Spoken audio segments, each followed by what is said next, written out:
Hello বন্ধুরা, সবাই কেমন আছো? আশা করি সবাই ভালো আছো। আমার শ্বশুরবাড়ি এই 3-4 দিন ধরে অনুষ্ঠান চলবে। কাল ছিল মা কালীর পূজা, তাই ঠাকুরগুলোকে বের করে দেওয়া হয়েছে। আর এই নতুন ঠাকুর আবার নিয়ে আসা হচ্ছে আজকে। আর সুন্দর করে এই জায়গাগুলো খুব সুন্দর করে সাজানো হয়েছে। তোমাদের সবটা দেখাবো, তার আগে তোমরা কিন্তু অবশ্যই একটা লাইক করে দিও। দেখো কত সুন্দর লাগছে, আর এটা কী গাছ সবাই কমেন্টে জানাতে ভুলবে না। আর সঙ্গে দেখো মায়ের মুখটা কত সুন্দর লাগছে। আর এটা আমার ছোটো শালা আর মামি। তো দেখো এই মালা পরিয়ে দিল, আর কত সুন্দর লাগছে মায়ের মুখটা। কারা কারা মায়ের ভক্ত অবশ্যই কমেন্টে জানিও। আর আমাদের পূজাটা প্রত্যেক বছরই হয়। আর কালকে আছে শিবরাত্রি, তো মহাশিবরাত্রি সবাই জানো।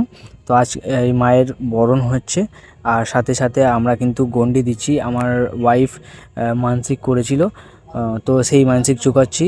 আর আমরা দুজন মিলেই সারাদিন উপোস করে এই গণ্ডি দিচ্ছি। আর ভিডিওটা এখানেই শেষ করছি, আর নতুন নতুন ভিডিও নিয়ে আসছি। তোমরা অবশ্যই একটু সাপোর্ট করো, আর ভালো লাগলে অবশ্যই একটা ফলো করে রেখে দিও। Tata, bye bye. আবার নতুন একটা ভিডিও নিয়ে আসবো তোমাদের সাথে।